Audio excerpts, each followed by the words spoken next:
Okay, so as you know, the Burlington School District has a curriculum development process utilized through Rubicon Atlas. So all the teachers have a link, an account. So basically, if we go on,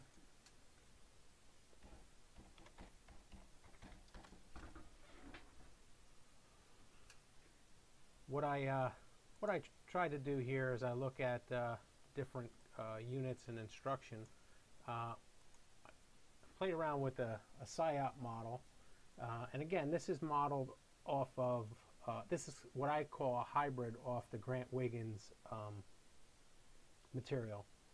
So basically, you have your big ideas, your essential questions. So in this case, I just played around with my self-management unit, and I added the why bother essential question. I really like that, Amanda. I think it's thought-provoking. Why? Why are we doing this? And so anyway, to get into this a little bit, recently they changed the format. So they recently added graduate expectation focus. So they have a drop-down menu that allows you to choose different areas that you're going to focus your unit of instruction on. Then you have content standards that allow you to pick a lot of different areas. You'll have industry standards, you'll have academic standards, you'll have math and science standards that are all right there for you to choose through a drop-down window. And then now they just added the Common Core, some habits of mind, English language arts, and also math practice options that you can pull down from a drop-down menu. So you can add things. So in this particular case here, I added the self-directed learning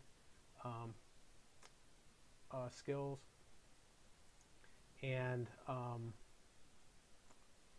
with regards to incorporating the SIOP aspects, I think we have our content objectives, language objectives that we could add, and as well as the state skill set or the national standards that we're going to talk about,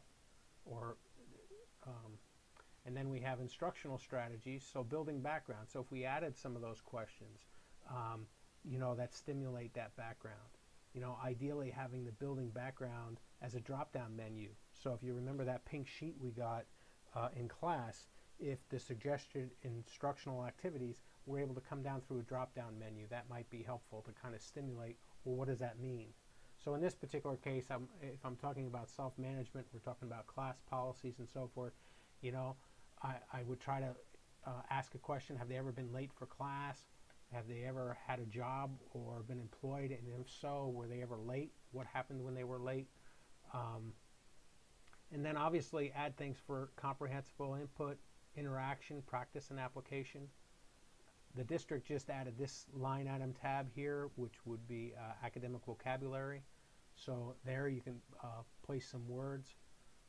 And then with regards to resources, and then in this particular case with regards to assessment, basically these are the goals that students are given in the beginning of the year, and it's also posted on my classroom wall, the 5 steps to self-management.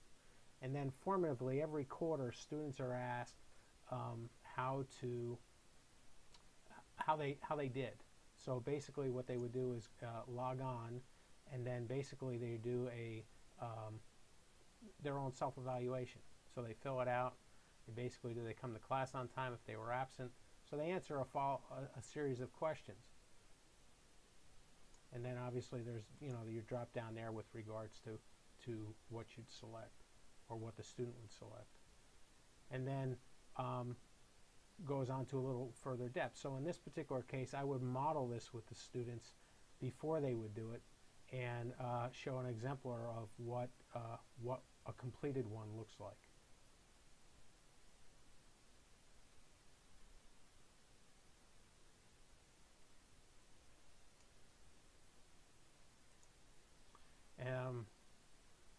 So again, I don't see it as a big stretch to incorporate the key concept of the SIOP model into what the district currently has.